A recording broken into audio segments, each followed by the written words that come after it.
Yeah. Hello, everyone, and welcome to KongaCast, where we discuss all things video games, especially relating to Nintendo. I'm your host, Ryan, and I am joined today with my buddy, Adonis. Why don't you say hello to the kind audience? Hello, everyone. I told you we'd be back. Here we are. Let's talk Here we about are some video indeed. games. Let's do it. Thanks, Adonis, for covering last week. Unfortunately, I was out with some scheduling issues, but we are back, the duo, better than ever. So let's get into it. So today, we have a couple topics.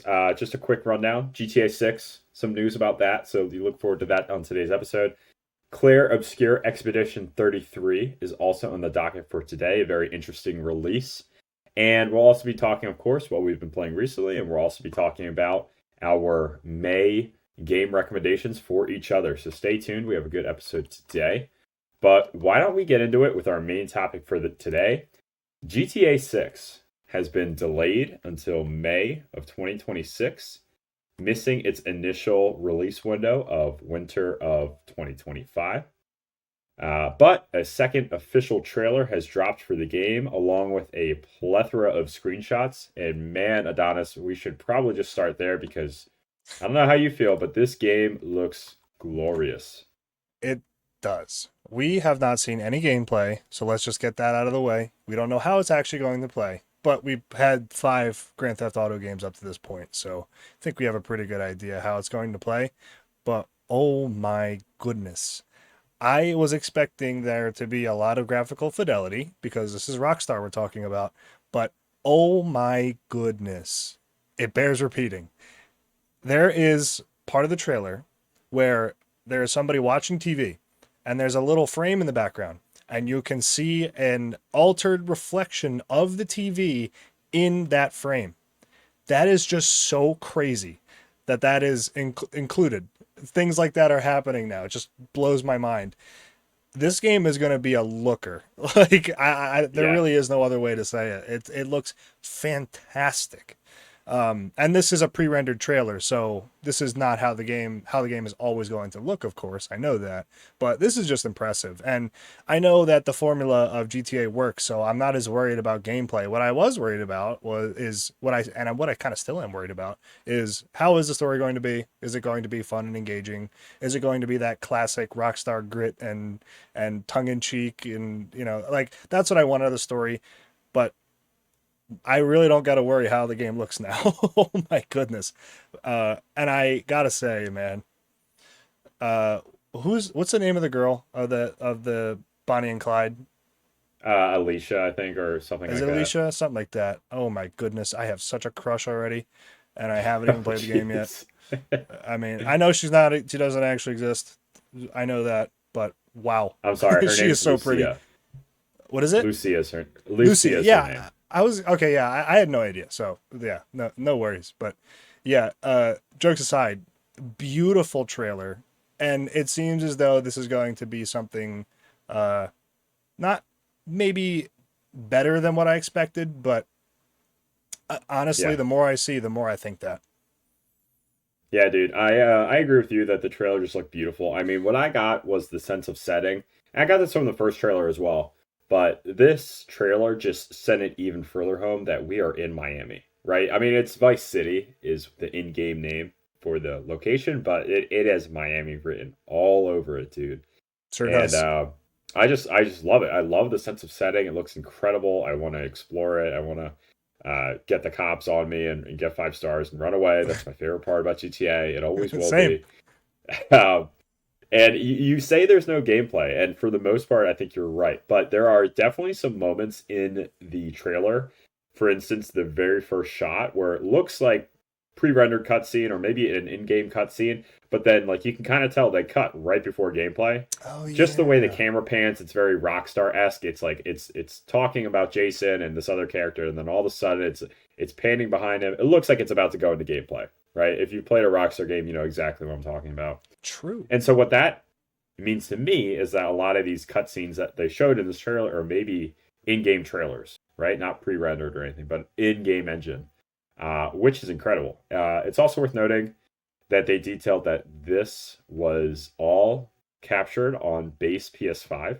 This was not even captured on PS5 Pro, and it's like, oh my What? gosh, Like this is what it looks like on base PS5. I didn't even know I that. can only, yeah, I can only imagine what it looks like on a PS5 Pro once we get to that point. I am curious how it runs on an Xbox Series S, which is, of course, the tiny model for the Xbox this generation that only goes up to 1080p. Uh, we'll see how it runs on that guy. It has Yeah. to run on that guy if they want it to release on Xbox. That's like Xbox's mandate for developers. So we'll see. But yeah, back to the trailer. Um, I love it, man. And then like reading about the characters, they gave like little blurbs about the characters on their website. I mean, pretty interesting just off the bat. The main protagonist is a dude named Jason who's like ex-military, seems to be a little bit of a vagabond, just drifter, finds himself into like drugs and all that stuff. And then looks like his girlfriend or his wife or whatever, Lucia, out of prison. Looks like in the beginning of the game you're picking her up out of prison. And yeah, like I said about the setting, like I like the sense of setting. All of the art they're releasing along with this just looks incredible, dude. I'm so excited for GTA 6. But man, it's coming next year, which I feel like we got to talk about. Is it too surprising that uh, GTA 6 has been pushed to 2026? Are you surprised by that? No, not even a little bit. I Not was me. fully Not me expecting either. them to delay, and I know, yeah, you were too. This is like a decade, a game of the decade kind of thing. Like this is literally once a decade. In fact, even more than a decade at this point. Um, so yeah, this doesn't surprise me at all. This is a monumental project. This is the biggest project Rockstar has ever worked on, which is saying something because Rockstar works on pretty big games, and $1 billion has been thrown around as how much they've sunk into this, and 10 years, like they have confirmed they've been working on this for over 10 years, um, if not over at the decade mark for development time for GTA 6. I was hoping for the best, but expecting the worst. But it really isn't the worst case scenario. I am patient. I love waiting for games because that means when they actually do come out, it will be better than when if it had just came out when they originally had the date. So I'm okay with this. I'm totally okay with it. I got time. It gives Monster Hunter Wilds a better shot at Game of the Year, but Yeah. that is neither here nor there. Although our next topic may give it a run for its money. Um, but yeah, this doesn't surprise me, not even a little bit.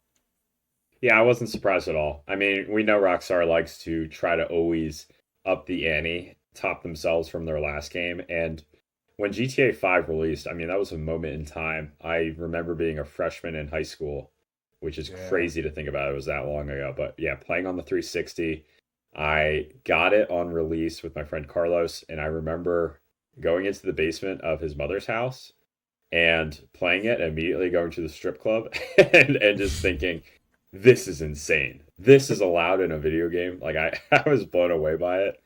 But I mean, obviously, besides the strip club, just the gameplay itself and everything around GTA 5 was incredible and just so monumental in its scope. And this is not even considering anything with GTA Online. I barely played Online. I like GTA 5 for its campaign, which might not even be the most popular opinion in the world. Uh, but yeah, with GTA 6, Rockstar likes to top itself every sequel. And it clearly feels that way with GTA 6. And to your point, 10 years in the oven, it's a long time for a game. Rockstar is not like other developers. They have this cadence as of late. I mean, in the last like 15, 20 years, where like Yeah. they don't release a lot of games anymore. But when they do, they are certified bangers. Um, and then I guess like one other thing, you were kind of touching on it with Monster Hunter Wilds. I kind of wanted to talk about the trickle down effect of the GTA phenomenon. So now that it's not releasing in winter of this year, you mentioned the game of the year running. I mean, I feel like this completely opens the door to any other game that's releasing this year because, of course, it felt like GTA was just going to walk away with it, right? And also the release timing of all these other games. I mean, there was like rumors of like developers trying to figure out when GTA is going to release, or at least waiting to know before they announced their own game release dates, because I'm sure they don't want to line Smart. up with GTA, right? So I mean, how many other games are going to get announced for winter of this year now? You know, we'll have to wait and see, I guess. Yeah, I think it is really cool because, and I want to talk about this when we talk about Expedition 33. I'm actually really happy that they did move it because this game came out of nowhere for a lot of people, that this being Expedition 33. And I think it definitely, is much, not much, it is 1000% more likely and that for them to win awards this year because that GTA 6 isn't coming out. I feel bad for whoever comes out or whatever comes out in 2026, but I really do think that it's pretty cool. Like I like the I don't like the clear front runner sort of like um, game of the year, those kinds of years. Although it should be said that it really doesn't matter who wins game of the year or any of those awards. It's just, is the game good or not? That really is what matters. I really want to see a game like Expedition 33 get more recognition. We'll talk about that in a bit. But um, I actually did play lots of GTA Online, and I wanted to touch on that because I actually had some of my best video game memories playing GTA Online, like just driving around with friends and murdering each other, murdering everybody else, Sweet. and yeah, doing like the heists. It was like the in-game, like kind of like raids in like other games, where you could go and do these high-level crimes and take back millions of dollars. One time I had a hacker join my lobby and drop me like $10 million and just like peace out, dude. If you ever see this, I love you. 0% chance of that happening, but um, that it's just so many cool memories in GTA Online, and I really wonder what they're going to do because I don't know if they're going to use GTA 6 now as their online platform Hmm. or if they're going to upgrade GTA 5 online or maybe even make GTA 5 GTA Online, period. Um, I'm really curious to see what they do because that is their biggest cash cow. Biggest. Yeah, it's funny you bring that up. I want to go. I have a little addition to your story about the hacker. I have a buddy who had a very similar situation where there was a hacker in his lobby, and I guess they were voice chatting. Right. And the dude said to my friend, he said, "Hey, if you Venmo me $5, I'll give you like 10 million or 100 million in game cash." And he did, and he was like, "What the heck? It's $5." And then he actually followed through, and he just dropped a crap ton of money in front of him, and then he was set for the rest of GTA Online. You rock, Uh, bro. which is hilarious. But yeah, I think it's an interesting conversation. What do you do with GTA Online if you're a rock star? For one, it's the same framework effectively since 2013 or whenever it released. I know it was a little bit later than 2012's campaign, but if you migrate away from that, obviously you risk losing player base. You risk losing people on that transition. So I think if you're Rockstar, it's time to almost sunset the current GTA Online and build a new GTA Online or GTA Online 2.0 off of GTA 6 and GTA 6's map and all that. Just because you could keep developing on top of online, but eventually it becomes a little stale. There's aspects of it that just aren't able to ultimately be completely patched. That just don't age as gracefully. You know what I mean? Um, you could like patch the whole map out and patch a GTA 6's map, but it might be clunky. You know what I mean? So if I'm Rockstar, maybe that's the way you go, and you bank on your fan base and people just being so excited for GTA Online that they are willing to kind of migrate to a new ecosystem, that kind of thing. But I don't know the news on that. I don't know if that's even been confirmed. So I guess we'd have to wait and see a little bit. Um, yeah, GTA 6, dude. This game looks huge. It's coming. It's going to take a little bit, but it's coming. And it looks really, really, really good. But speaking of really, really, really good games, Clair Obscur. I want to talk about this game. I got a Yeah, lot to dude. say For about it. for anyone who's not in the know, Clair Obscur Expedition 33 is a new game released on April 24th of this year. And it's sitting at a 92 on Metacritic. This game is kind of like you were saying earlier, seemingly come out of nowhere to be one of the most critically acclaimed games of this year. So why don't you tell me a little bit about it? Because all I know about it is that it's a turn-based RPG, and it's a couple former Ubisoft devs that have been working on this, and apparently they made something really cool here. What do you think? I think that they're right. They definitely that you're right. That they made something very, very good here. What it is, and actually, it is a turn-based RPG. Where there's, I think it's, I haven't actually played it myself. This is all secondhand experience through media and videos and stuff like that.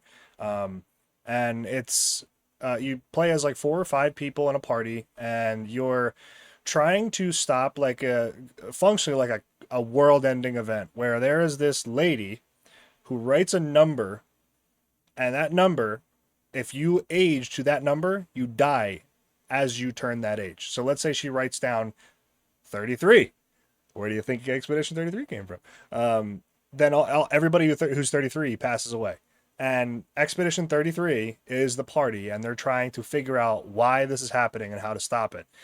Already a really cool and creative idea. And like, if you were set in that world, you'd want to figure that stuff out too. So it's just a really compelling story overall. The emotional connection to the characters is very strong from what I've seen. The soundtrack, oh man, I have heard some of those songs on that soundtrack, and it is an absolute banger. And it's probably only made even I only listen to it like in video form. I imagine it's even better in the middle of combat or like in the middle of cutscenes. Like it's might be one of the best soundtracks I've ever heard as an outsider. And the combat is a very unique take, and not even the combat, the gameplay overall is a very unique take on the turn-based style. I don't love the turn-based style. I love Pokemon because of the competitive aspect, like the high-level competitive aspect. And that's what does it for me. But any other turn-based game, I don't love it. In fact, I don't play them at all. But this has like its own special twist to it. It has a parry mechanic, which I love. Love a good old parry mechanic. Has a dodge mechanic too, which, Elden Ring, Dark Souls. Is this a Souls like now? Because you can dodge. So it has like its own kind of, what is it? Its own, not parkour. That's the wrong word. Traversal, platforming. It has its Movement, own, yeah. yeah. It has its own platforming style where it's kind of like I think Jump King. It's called.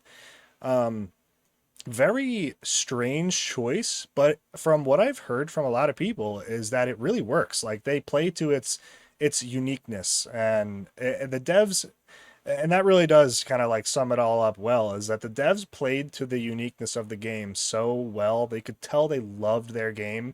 Larian Studio is a great example of this. Like they really did hit that kind of note here. And of course, it is ex Ubisoft devs. Yeah. This is what happens when you let your devs make games without telling them how to make games, without actually knowing how to make games. It really this tells me like in clear stone font that the higher ups at Ubisoft have no idea what they're talking about with video games, and they are taking the helm of the ship in a direction that no one wants. Like, I don't understand why they don't just let their devs do what they do best and make fun games. Like, they're so, you could tell the bare bones outline that they give their devs when you play a Ubisoft game nowadays. Like, I played Assassin's Creed Odyssey. You remember the Greek one that came out like a few years ago? It Yeah. actually came out like around the same time that Mario Odyssey released, so that was very confusing for me. Side note, but I played that game and I was like, yeah, this is Ubisoft like RPG time wasting slop with boring quests and XP stoppages where you can pay to go and level up faster. Um, just and that is still in their games. That is in Assassin's Creed Shadows. That's the most recent one, right? I I couldn't think even tell so. you anymore. Yeah, Shadows, the Japan one. Yeah. That kind of stuff is still in their games. So you can tell they're mandating that kind of stuff to pad out game time, and it's just not fun. It's period. It's not fun. I'm sure there's lots of fun things in Assassin's Creed Shadows. I'm not It's so trying to. formulaic. Yeah, Yeah. yeah, thanks. That's kind of what I'm trying to say, right? It's very formulaic, and it's not fun. It is not fun. Video games should be fun. This game, from what I've heard, is very fun. Ubisoft, and these guys were part of Ubisoft. They're no longer, of course, but you know, I could tell why they wanted to leave. And I'm glad they did, because this game seems like one of the best games ever made from what I've heard from people. Yeah, dude. I haven't had a chance to play it myself yet, but just looking at trailers and looking at the reaction online, just as you are. I mean, it looks like a slam dunk, and like a part of why I like these smaller development studios that are kind of these offshoot of bigger ones, right? So this is the first game from Sandfall Studios, or Sandfall Interactive is the developers, and it looks like they nailed it right out of the gate. I mean, the I think what's cool to me is that this is one of the highest rated games of this year. Like I mentioned earlier, 92 right now on Metacritic. And if you look at like some of the other games that have come out this year that are like really, doing well on Metacritic and doing well with fans, it's a game like this. It's not an $80 or $70 AAA game. It is a $50 budget release, such as Clair Obscur, which is really, really neat to see. And I hope like more and more studios kind of wake up to this, that it's okay to have a game that is more budget friendly. Not everything needs to be so boom or bust, which is just completely where the industry is at right now. And I So mean, if you're true. Ubisoft, I don't understand why you let develop like talent like this go. Hopefully, I mean, I don't think I expect anything to like drastically change, but maybe if you're Ubisoft, maybe you kick yourself a little bit for letting talent like this kind of walk out the door and not kind of harboring this in house to make something like this in house. Uh, but there's a lot I could say about the current industry that I've already said a lot about, but it's really just great to see a game like this do so well at a budget price of only $50. Agreed. This is another nail in that sign saying we don't need you to spend $1 billion on a game. That is a decision that you made. You, as in whoever, whatever conglomerate company is spending this absorbent amount of money for no reason. That is, and I okay. I'm gonna stop. I'm gonna stop. I'm gonna stop. I was gonna get very angry for a second. I'm going to stop. We've already had this conversation. The one thing I'm concerned about for the developers of Expedition 33 is now they have a wildly high bar of expectation for their fans. I kind of feel bad for them now because they have this smash hit that everybody loves, and now they either have to meet that bar, that expectation, or exceed it. But I mean, it comes with the territory, of course, so it happens. but What you're saying? Dark Souls 3 came out and everybody was like, "Oh my god, the bar is so high. I cannot believe how good this game is. There's no way they're going to top it." And then Elden Ring came out. So, do what you do best, my friends. You're already killing it. Yeah, dude. Like I said, it's just really cool to see a game like this do so well. And, we were just talking about it with GTA 6 moved to next year. This is a Game of the Year contender at this moment. So, really cool to see. But that's all I really had to say on it, besides that it's awesome that a game like this is doing well. So, anything else before we move on to what we've been playing recently and moving on to our April game recommendation recap slash May recommendation? No, let's get right into it. All right, dude, let's do it. So, I guess we should start off with the April and May game recommendations. So, anyone who's not in the loop, Adonis and I are challenging each other to do one game off the backlog every month, and the other person gets to pick that game. So, Adonis, for you, picked Baldur's Gate 3, and I know it's a big one. I didn't expect you to necessarily beat the game, but I wanted you to give it an honest other go around. So why don't you tell me about your experience with Baldur's Gate 3 in April? How did it land with you? Done. Nice. So, yeah. I didn't say anything about it because I wanted to I wanted to save it all for the when I broke the news that I had finished it. Um, It was a battle, not necessarily for like finding the time or like having difficulty with the game.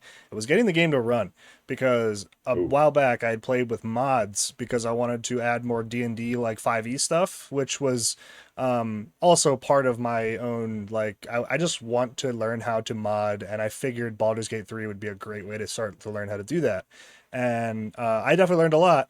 I also learned from the many mistakes that I made, and it kind of gave me a lot of trouble trying to get the game to run again. But now I know a whole lot more about game development and mod development because of it, which is pretty cool. Like a little side bonus to an already great game. And after having finished it, um, man, that game deserved every single bit of goodwill and hype that it had. 100%. My character is an absolute giga chad. I love the character that I have created. He's awesome. His name is Thorson. He is a what is he? He's a I think he's a lightning cleric. Because I wanted to make him like Thor, if you couldn't tell. So I just had a lot of fun just being like just like a typical good guy. Like I don't know why people love being bad guys. I can't really do that. Like I just like being the typical good guy, doing good things and saying nice things about people. Call me a weakling or like so whatever you want. But I did like a super good guy, storyline, and it was great. Like I definitely feel that like a good guy storyline can be very boring, but they did a really great job. Now I feel a little bit of a tinge to go back and play it again because they offer like alternative storylines where you can play as one of the characters in the party, or you can play the Dark Urge, which is like you have this urge to like kill other characters and you can't control it, which is just it's so cool, so much replayability. The ending was really really cool. I'm not going to say a single word about it because spoilers. Um, but I love the dynamic of all the characters. Um, I Astarion made me feel some type of way. I am I am a straight man, but Astarion is I'm just kidding. I'm just messing with you. The actor that played Astarion did such a good job. Like, and he won, I think, what voice performance of the year for yeah, I'm pretty that. sure he did. Yeah, and he was just he stole the show so many times. Like, and all the other actors and actresses were great. Don't get me wrong, but that guy is awesome. One of the best voice performances I've ever heard in a game. And it's just like playing D&D. Like it really is. I play D&D all the time, and had an absolute blast. I begrudge the fact that you chose that game at first because it's so I could long, tell. but Yeah. now I'm thanking you. Dude, that's great to hear. I thought it'd be a game you would get into if you gave it a better shot. So I'm glad it worked Yeah, out for you. Sucks that you have to sift through cleaning up all your mods and everything you did to screw it up. I've been I there learned. with Oblivion, but yeah, Yeah, it's funny once you get through it, and then it's like, oh shoot, now I get to actually play the game. But yeah, yeah, dude, and that's for awesome. you, I had what did I give you? I gave you Half Life too, didn't I? That is right. Spill the So beans. before I talk about Half-Life 2, I have to talk about Half-Life because Half-Life 1. Right. I did make it my mission to complete that game before Half-Life 2. And so where I was with Half-Life, I had already played a good bit. I think I was in like the third or fourth to last chapter. So I only had a little bit to go with Half-Life 1. And so I said, what the heck? Let me pick it up for 30 minutes at least and see if I'm into it again and see if I want to finish it. And I did want to finish it. So I'm going through Half-Life 1 and it's taking me like pretty long at the end and I'm like, wow, this last little section, and I don't even want to like describe it too much because it is very different than the rest of the game. So if you haven't played Half-Life, anyone listening, um, the back the back like two or three chapters is pretty different than the rest of the game in terms of the setting. Um, and I was into it. I was like, wow, this is cool. This is like such a change up. And then the last chapter before the final boss is such a drag. And I was like needing to reference a guide just to like get through it. I was getting Yeah. lost. And everyone online was in agreement. And this was like me coming to my own thoughts and then kind of getting the confirmation bias I was looking for. Everyone was like, wow, the last chapter of Half Life is such a drag. Like, I don't know what they were doing. Like the map design went out the window. But I think it was like I'm sorry, I can't even say it was worth it because then the final boss was also a drag. I was just like, oh my gosh, dude, like so frustrating. It Yeah. it became Half-Life save every 5 seconds and reload that quick save as soon as you need it. It was a slog, man, but I'm glad I did it because the credit song was really good. Okay, so that made it all worth it. All Banger. the investment at the end there. Um, so yeah, I did finish Half-Life 1, and I don't know if I could say it was worth it. I think if you get to the last three-fourths of the game, you could probably stop like I did originally. But I can say I beat it now. So yeah, so Good on you. after Half-Life 1, I did start Half-Life 2. I am sorry, Adonis. I feel like I failed you. I am only like 45 minutes to an hour into Half-Life 2. I didn't get to it early enough in the month. I have met Alex. I am at like pretty much the intro of the game. So I Hmm. cannot give you a good opinion on Half-Life 2. But I will beat it in May on top of the game that you give me in May.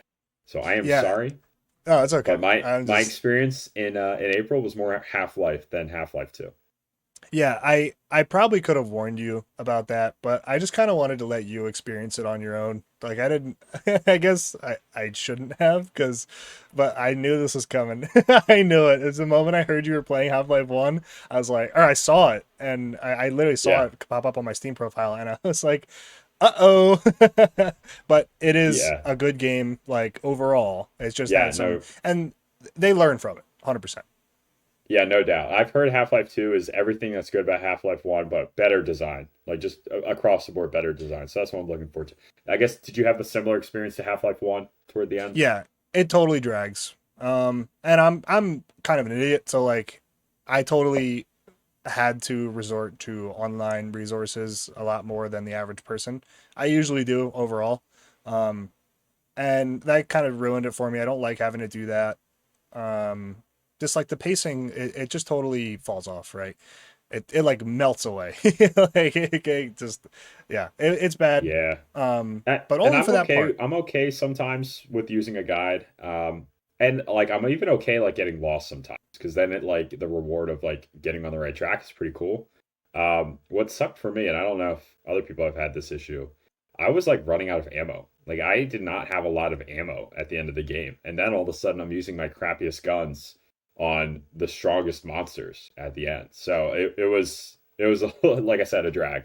So, Yeah, but and it's okay. I the reason why I chose Half-Life is because it's one of the most important first-person shooters and just video Yeah. games of all time. Oh, There's Half-Life actually 1 is so ahead of its time. It was a oh my 1998 god, release. Yeah. that is just crazy. That is crazy to me. Yeah. Um, and there's a really great documentary that I want you to watch after you get done playing Half-Life, or maybe even watch it now. It could enhance the experience because it's just a fascinating game all over. The physics system is probably like the Source engine is my favorite video game engine ever made, and it's not even close. Team Fortress 2 was in it, Left 4 Dead 2 was in it.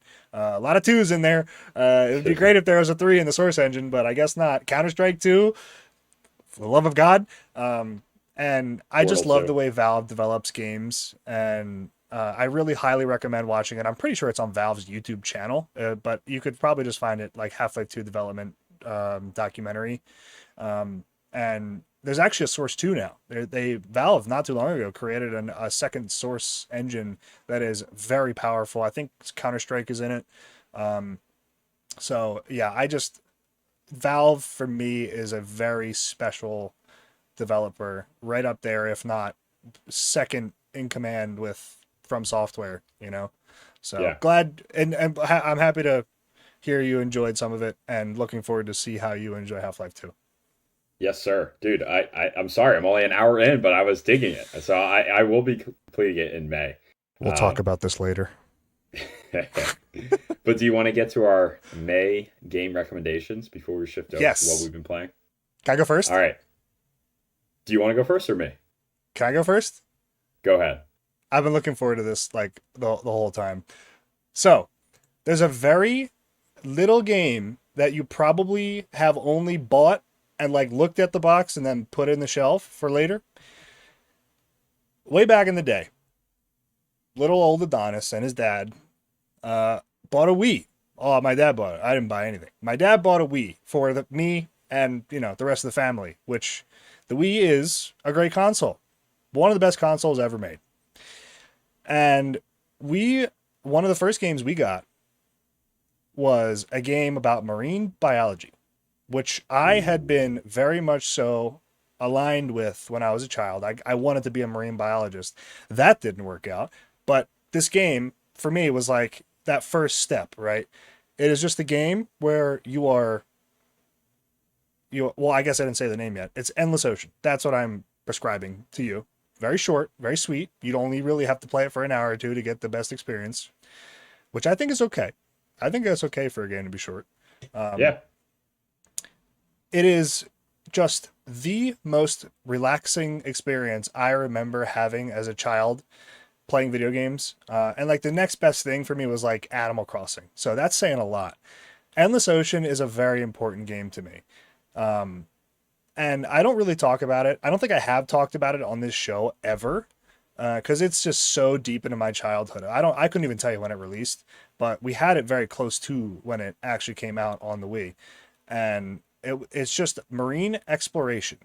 This is like all you're really doing is you're kind of on rails. I don't remember if there's any free movement. It's been so long since I played it. There is a little bit of free movement if I remember correctly, and you're basically just documenting animals. Name another game that's exactly like that. Pokemon Snap, right? It taps into that same part of my brain, I think, and that's what I think the reason why I loved Pokemon Snap so much after I played Endless Ocean is just like appreciating the like really cool animations and like entity models. The environment is beautiful. You feel a slight sense of fear, but you can't really tell why because nothing scary is going to happen, but you still feel a little scared, and it keeps you on edge. And like you looking over your shoulder every once in a while for no reason. I love that feeling. Maybe I'm a psycho, but this is just a very charming game that was kind of lost to time, So that's what I'm Yeah. recommending. Yeah, dude, I love that recommendation. You are right. I did buy it and it's just been on the shelf. I got it, I guess a couple months ago now. I saw it at GameStop and I knew it was Nintendo. Well, it's not Nintendo developed, but it's Nintendo published. Yeah, And so I do have on my radar to try to get as many Nintendo published Wii games as I can. Some are pretty pricey, but this one was only $10. no shock So I there. was like, yeah. So I was like, yeah, I mean, how many Nintendo games can you get for that cheap nowadays anyway? So I purchased it, have it on the backlog, and I'm excited to play it now because for all the same reasons you just listed, I think it's pretty cool to just like explore in the game. And like this is the ultimate vibes game from what I understand, Oh where yeah, you're just doing dives and you're documenting animals and taking photos and all that good stuff. Um, and another thing I think is so cool about this is how many games do you get where you're just exploring the ocean? I I mean, know. there really aren't that many. I know Subnautica is a popular game nowadays, but besides that, and the prequel series to this was a series called Blue Ocean on the PS2. Besides that, like how many games do you have where you're just exploring the ocean? I mean, every open world game is like a focus on like open world exploration on land, right? I mean, how many are there where you're really like deep diving in the ocean? There really aren't that many. Yeah, Uh, and for so that's why me, this was on my radar for sure. yeah, totally. And you were right to do so as someone who's played it. It definitely has that aspect of. It also has the aspect of. So let me paint you a picture, right? In Donkey Kong games, how do you feel when you're in the underwater section Good, and that soundtrack kicks in? In good. Mario too, same thing, and Mario 64. It's so hard to explain that feeling. And I can only really feel it when I'm in those kinds of levels in both Mario 64 and Donkey Kong Country. This is that feeling. I get that same feeling with this game. I can't explain it. I don't know what it is about underwater ambiance. There's literally a song called Underwater Ambiance. You probably heard it once or twice. And I listen to that all the time. And if you like that feeling, play this game. Dude, That's awesome. I love that recommendation. Thank you for that. I Hmm. will, and it's also not that long, which I love. Yeah. I mean, I have a lot of Game Boy games on my backlog as well, and part of the reason I like collecting Game Boy is they're short. So I'm totally fine with a short game. So looking forward to playing this in May, along with Half Life 2. Not forgetting Half Life 2. All right. So do you want your game recommendation for May, Adonis? It is on your backlog. Hit me. So this is a game that I gifted to you on Steam, and I can see you only have 30 minutes in this game. I And knew it. I know the game is called A Short Hike, but you should play it a little bit longer than 30 minutes because I don't know if you got to the top of the mountain yet. Yeah. So for your assignment for May is to give A Short Hike another chance. This is no joke, one of my favorite indie games of all time. I would put this I at least in my top five. I think Stardew Valley and Celeste are ahead of this game for real. But it might be like third or fourth favorite indie game ever. This is how Oh much I love this my. game. And there's really like nothing crazy about it, but what it sets out to do, it does so well. And you know it from playing, a little bit here and there, but I'll just recapture for the audience. A Short Hike is a game where you wake up and you're visiting your aunt, and she lives on this island with a mountain. And for the day, you're going to hike up the mountain, and that's it. But you don't have to hike up the mountain. You can do anything else you want on the island. You can just explore, you can collect seashells. You can talk to the townsfolk. You could try to find a hat for your little guy. And that's kind of like the theme of the game is like, yeah, you can hike up the mountain, but you do it when you're ready. You can do everything else around it first or last or in the middle. And it is just a fun game to explore. It weirdly has Breath of the Wild vibes, but in a much, much, much smaller scope. It does. And yeah, and honestly, like everything about it is charming. I love the music. The music has, I don't know the correct term, but when I guess transitional music where you're going from place to place and it slowly transitions into the next song. Yeah, it's just great, man. Everything it does so well. So that is your game recommendation for May. Wow, I really love the recommendations we chose this month. This is great. Like two really Yeah. charming uh short games, and the reason why that I haven't played um that game yet. I have played a little bit. Like I was playing it like every other night when you first had gifted it to me. And I was saving it for a rainy day, like the Oh, rainiest of the rainiest days. I haven't really had many of those lately. Rainy days, as in maybe not so much as in the weather, but like just a bad day. Like I was straight up having a bad day. Um, and because I was totally taken aback when you bought it for me. Like I was on my computer and I was like, I saw the notification popped up and like it made my day. And like at the time, I was having some bad days, and I haven't really had many of those since, which is that's pretty good. so But you got to have a bad day in the near future, is what you're saying. I was, he totally ruined it. He totally ruined the moment. So yeah, I guess I do. You're right. I think I'll decide to play it anyway. Like just play it for a nice, in case it's not that long. And I didn't really pick up on what I was feeling when I played that game, but now I know it's because it made me feel like I did when I played Breath of the Wild. Hmm. Yeah, I mean when a game like really when I really understand the game and I really understand the like the setting and I love the charm of it, I want to explore everything about it. I am doing that right now with a game I'm playing, which I'm sure we'll get to in a minute. But I think you can find the same charm in the game that I did. And if you don't, that's okay too. But give it an honest chance for May. I bet you can hike up the mountain. And I bet you can also find a lot of other goodies around the island, that good stuff. So yeah. It'll be done. Excellent. All right. Well, why don't we get into what we've been playing recently then before we wrap up the show? So, I have, I mean, I already went over Half Life. I went over Half Life 2. Hmm. I finished The Last of Us Part 2. I don't know if I've been on the show since that happened. So, I'm going to mention it real quick and just say I love the ending. All right. That's all I'm going to say. Okay, I can't say anything else because it's so story driven, but I love the ending. I have my problems with the game in some other ways. I think ultimately I like part one more, but Last of Us Part Two was definitely worth my time.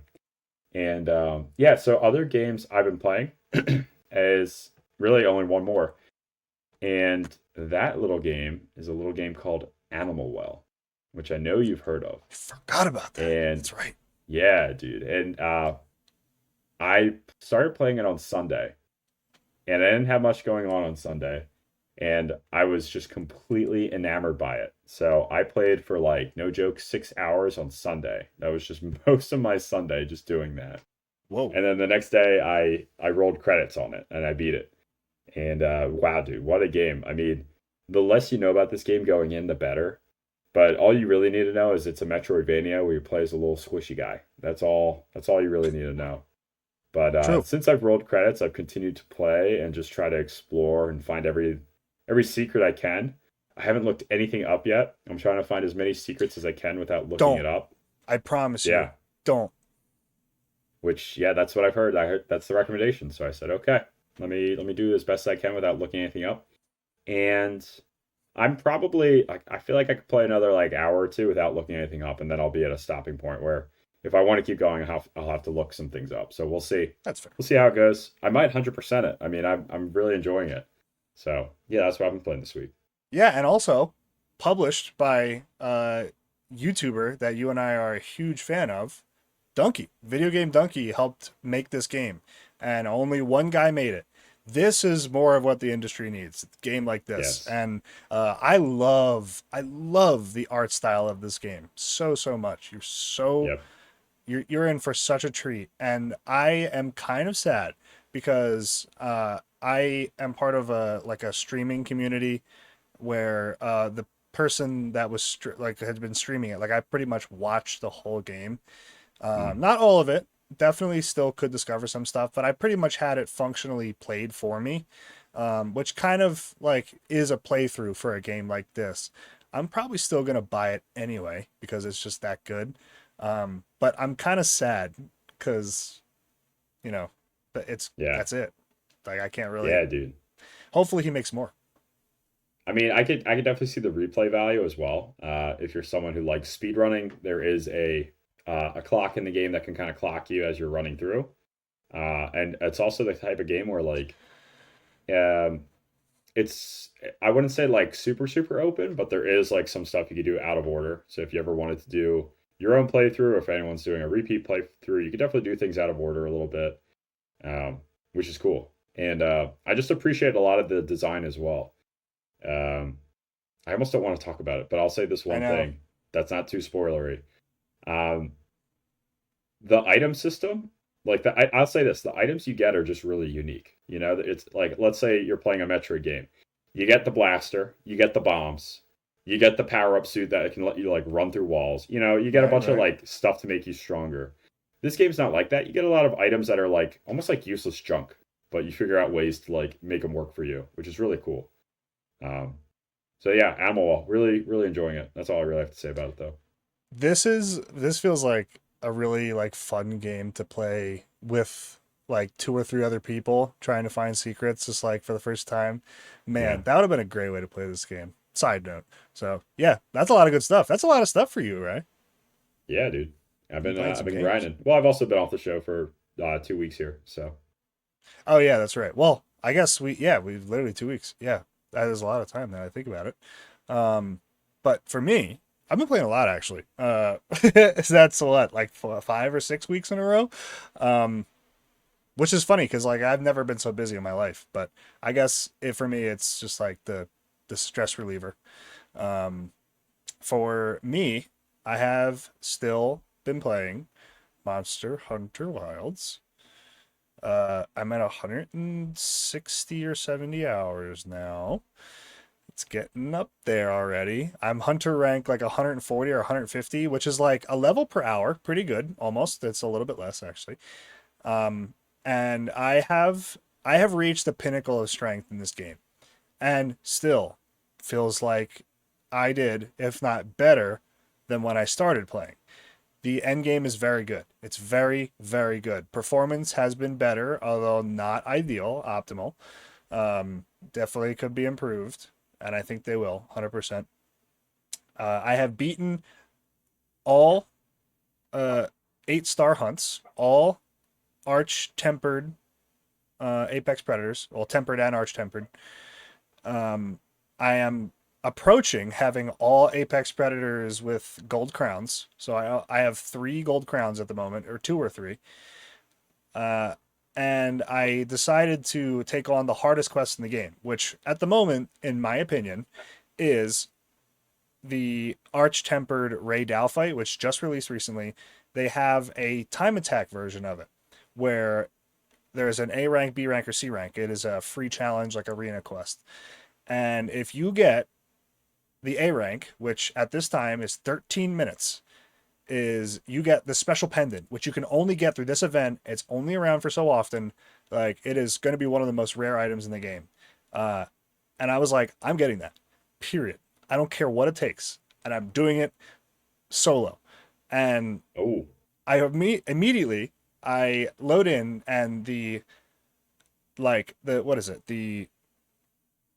The hunters, like the support hunters that you get, they're NPCs that join you and fill your party if you don't have actual online people to play with. They're not very good. And also, when you have a full party, the monster's health is increased. So I'm like, this thing won't die. Like, there's nothing I can do to kill this monster. There's too much health. And I found out it was because it was a full party. And that is just default. I don't know why it's defaulted. I was so mad. That is weird. Weird tangent. But I'm just grinding and grinding and grinding. I'm like 14 minutes, 15 minutes, 14 minutes, 13 minutes and a half, 13 minutes and 10 seconds, over and over and over again. Until I eventually did, in fact, beat it. I love that. That whole process was awesome. I got very angry at some points, but it's okay to be angry. That was, it's the cost of glory, It is, and now you can say that you did it, and I did it. The best. But here's the thing: is we don't get the pendant until the event quest is over, so I have to wait for it. I'm so mad. But yeah, having a lot of fun with that. I also have been playing, no Ash of Creation. Actually, I've been taking a little bit of break from Ash of Creation. I have also been playing Destiny 2, and this is a game that's like everybody thinks of and is like, ugh, like Destiny 2. You play Destiny 2? I totally get it. I totally get it. I 100% get it. But I feel like it's become one of those memes where like Destiny 2 bad is like the only thing people say about it, even though it's wildly successful. And after having played it again for a little bit, because I just wanted a point and click fun shooter, PvE style, and it's a good game. It's not even a good game. It's a really good game. Not a great game, but a really good game. It has been so much fun. They just released the plan going forward. If you remember, the final shape release for Destiny 2, and it was like the end of a saga. The whole Destiny 2 10-year, more than 10-year saga, 12 I think. And they're doing the next expansion, which is like the next era, the next kind of like saga, I guess. I don't really care about all that, but what I do care about is that Star Wars will be included as like a fill-in, a part of this expansion. Oh, wow. Like actually Star Wars. This is one of the craziest things to ever have happened in video games for me. Like, what a crazy I feel like crossover. Star Wars could just do their own thing if they wanted to. They don't necessarily need to be an add-on for Destiny 2. But wow, that's cool. As far as I can see, it is going to be part of the story, which blows my mind. That's crazy. The game's also really fun. Like, it's just a straight up a really tight and enjoyable looter shooter. I think it's the best looter shooter right now. I haven't played a lot of those, but having a lot of fun with that. Like, I'm probably going to play it when we get done. Actually, no, I'm going to play Monster Hunter. Who am I kidding? But yeah, that's what I've been playing this week. Dude, heck yeah. And I mean, Destiny 2, it's the Bungie devs, the original Halo devs. So Halo 3. I understand why it's a good game. So Was Bungie Halo 3? Yeah, they did. They did the original Halo all the way through Halo 3 and maybe Halo 4 too. I'm not sure. Halo 3 is such a good game. Yeah, So, dude. yeah. Great devs. Yeah, dude. I get it. I get it. All right. Well, anything else you've been playing before we wrap up the show? No, I've just been playing a whole lot of those two. Heck yeah, dude. Yeah, that's All it. right. Well, good episode, man. I think that's going to do it for this edition of KongaCast. Thank you, everyone, for tuning into this episode. If you like what you heard, make sure to rate 5 stars on Spotify or Apple Music and follow the show to hear more. To stay up to date on the show, make sure to follow us on Twitter at KongaCast. For all business inquiries, please email kongacast@gmail.com. Thanks again for listening. Have a great day, and we'll see you next week. Bye-bye.